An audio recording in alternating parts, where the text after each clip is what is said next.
kaum muslimin wal muslimat, a'azzakumullah. Ahlul kitab adalah sebutan untuk kaum Yahudi dan Nasrani. Mereka disebut Ahlul Kitab karena mereka telah diberi oleh Allah kitab suci. Mereka pernah mendapatkan kitab suci dari Allah Subhanahu wa Ta'ala. Oleh karena itu, Al-Quran menyebut mereka dengan istilah khusus, yaitu Ahlul Kitab. Dan sebutan ini mengandung penghargaan, mengandung penghormatan. Jadi mereka disebut Ahlul Kitab, artinya pemilik kitab, atau orang yang memiliki kitab suci. Dan sikap kaum muslimin terhadap Ahlul Kitab secara umum dan kaum Yahudi secara khusus, meskipun sama saja, sebutan Ahlul Kitab berlaku untuk kaum Yahudi dan Nasrani. Sikap Islam terhadap mereka adalah mendakwahi mereka untuk masuk dalam Islam, menyuruh, mengajak mereka untuk masuk ke dalam Islam, satu-satunya agama yang diridhai Allah Ta'ala.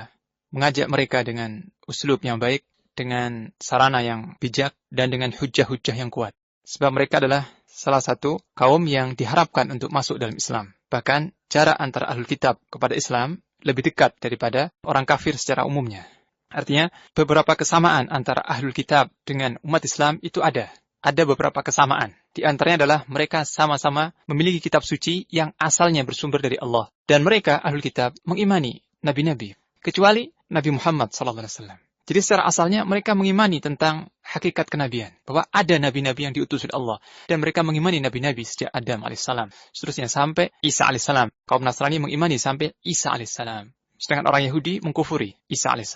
Tapi pada prinsipnya mereka mengimani adanya nabi dan rasul yang diutus oleh Allah Ta'ala. Mengimani wahyu, mengimani kitab suci. Dan karena itu mereka mengimani Allah Ta'ala. Meskipun keimanan mereka itu salah, batil, karena bercampur dengan kesyirikan dan tasawur, gambaran-gambaran yang keliru, yang sesat. Mereka mengimani hari akhir, mengimani surga, mengimani neraka. Meskipun keimanan mereka tentang hari akhir, tentang jannah dan nar itu banyak penyimpangan. Di antaranya adalah mereka mengklaim bahwa hanya mereka yang berhak masuk surga. Tapi pada dasarnya mereka beriman dengan surga dan neraka. Bahkan dalam kitab-kitab suci mereka masih terdapat ayat-ayat yang mengkhabarkan tentang kedatangan Nabi yang terakhir, yaitu Muhammad SAW.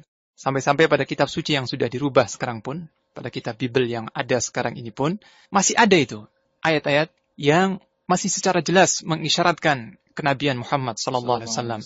Yang ayat-ayat itu banyak membimbing, menuntun orang-orang Nasrani yang berhati hanif, berhati lurus, dan cenderung kepada yang hak, dituntun oleh ayat-ayat itu untuk masuk dalam Islam. Oleh karena itu, harapan kita agar kaum Ahlul Kitab, kaum Nasrani khususnya, untuk masuk dalam Islam itu lebih besar daripada harapan kita kepada orang-orang yang musyrikin atau orang kafir secara umum. Artinya mereka lebih banyak kedekatan, ada kemiripan, sehingga lebih mungkin, lebih dekat kemungkinannya untuk masuk Islam daripada orang-orang kafir secara umumnya. Oleh karena itu Allah SWT khususnya dalam dua surat terpanjang itu Al-Baqarah dan Ali Imran, juga dalam surat An-Nisa, juga dalam surat Al-Maidah. Jadi 4 surat ini. Di sini Allah Ta'ala banyak menjelaskan hujah-hujah yang hak, hujah-hujah yang benar akan kebatilan akidah kaum Yahudi dan Nasrani. Dan menyuruh mengajak mereka untuk masuk kepada Islam dan mengimani Rasulullah SAW. Tak terhitung banyaknya, ya, ratusan. Bisa mencapai ratusan ayat-ayat kalau dikumpulkan dari surah Al-Baqarah, Ali Imran, dengan juga An-Nisa dan Al-Maidah. Juga surah Al-A'raf. Di situ diterangkan panjang lebar tentang hujah-hujah kebenaran Islam dan kebatilan akidah Ahlul Kitab. Nah, oleh karena itu Allah SWT berfirman dalam surah Al-Imran ayat 20, فَإِنْ حَاجُّوكَ فَقُلْ أَسْلَمْتُ وَجْهِيَ لِلَّهِ وَمَنِ اتَّبَعَنِ وَقُلْ لِلَّذِينَ أُوتُوا الْكِتَابَ وَالْأُمِّيِّينَ أَأَسْلَمْتُمْ فَإِنْ أَسْلَمُوا فَقَدِ اهْتَدَوْا وَإِنْ تَوَلَّوْا فَإِنَّمَا عَلَيْكَ الْبَلَاغُ وَاللَّهُ بَصِيرٌ بِالْعِبَادِ. Kemudian jika mereka di sini maksudnya Ahlul Kitab. Karena ayat 19 menerangkan tentang Ahlul Kitab. Kemudian jika mereka, yakni Ahlul Kitab, mendebat kamu tentang kebenaran Islam, maka katakanlah, Aslamtu wajhiya lillah. Aku telah menyerahkan diriku kepada Allah. Aku telah Islam, telah tunduk kepada Allah. Dan demikian pula orang-orang yang mengikutiku. Dan katakanlah kepada orang-orang yang telah diberi Alkitab, yaitu Ahlul Kitab. Dan kepada orang-orang yang ummi, yaitu kaum musyrikin Arab. Apakah kamu mau masuk Islam? Apakah kalian mau masuk Islam? Aslamtum? Jika mereka masuk Islam, sesungguhnya mereka telah mendapat petunjuk. Dan jika mereka berpaling, maka kewajibanmu, wahai Muhammad, hanyalah menyampaikan ayat-ayat Allah. Dan Allah maha melihat akan hamba-hambanya. Jelas, dalam ayat ini Allah mengarahkan khitab perintah kepada Rasulnya, Muhammad SAW. Dan perintah ini berlaku pula untuk seluruh umatnya sampai hari akhir, untuk mengajak, menyuruh kepada seluruh Ahlul Kitab, kaum Yahudi dan Nasrani, supaya mereka masuk dalam Islam. Dengan cara yang baik. Aslamtum, sebuah tawaran. Aslamtum, apakah kalian mau masuk Islam? Fa in aslamu faqad ihtadaw. Kalau mereka mau masuk Islam, sungguh mereka telah memilih petunjuk. Dan kalau mereka berpaling, maka kewajibanmu, wahai Rasul, hanyalah menyampaikan. Bukan memaksa, bukan mengancam. Kewajibanmu hanyalah menyampaikan ayat-ayat Allah, hujah-hujah yang kuat, dengan cara yang baik, dengan cara yang hikmah. Kemudian juga, kalaupun harus terpaksa, harus perlu ada perdebatan dengan pendeta-pendeta Nasrani, pendeta-pendeta Yahudi, dan sebagainya. Jadi, secara umum, uslub dakwah bukan dengan jidal, bukan dengan perdebatan. Sebagaimana firman Allah dalam surah An-Nahl, ayat 125, Allah berfirman, Ud'u ila sabili rabbika bil hikmati wal mau'izatil hasanah, wajadilhum billati hiya ahsan. Serulah kepada jalan Rabbmu, itu kepada Islam, dengan hikmah.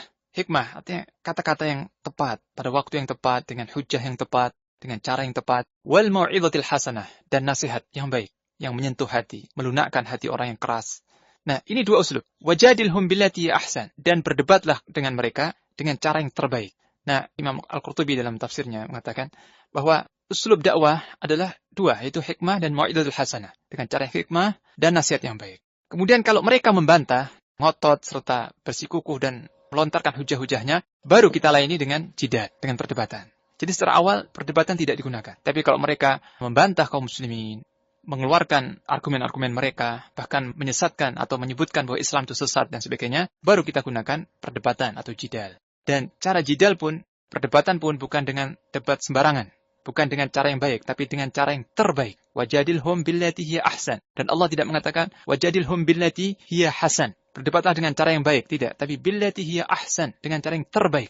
Dan hal ini berlaku pula bagi kaum Ahlul Kitab, yaitu kaum Yahudi dan Nasrani, di mana Allah berfirman dalam surah Al-Ankabut, surah 29, ayat ke-46, dan janganlah kamu berbantah-bantahan atau berdebat dengan Ahlul Kitab, kecuali dengan cara yang terbaik, yang tidak menggugah kemarahan, tidak membangkitkan emosi, tidak bersifat provokasi, tapi dengan cara yang terbaik menyampaikan hujah-hujah yang benar dengan cara yang baik, agar mudah diterima oleh mereka. Sebab tujuan kita menyampaikan hujah-hujah bukan sekedar untuk menundukkan mereka atau mempermalukan mereka, tapi tujuannya adalah supaya mereka takut kepada Allah, mereka menerima kebenaran tersebut. Maka setiap cara yang menurut akal kita, menurut pertimbangan kita lebih mungkin untuk seorang itu menerima hidayah, menerima kebenaran, maka cara itu harus ditempuh. Wallahu a'lam bishawab. Wassallallahu ala nabiyyina Muhammad wa ala alihi wa sahbihi wasallam.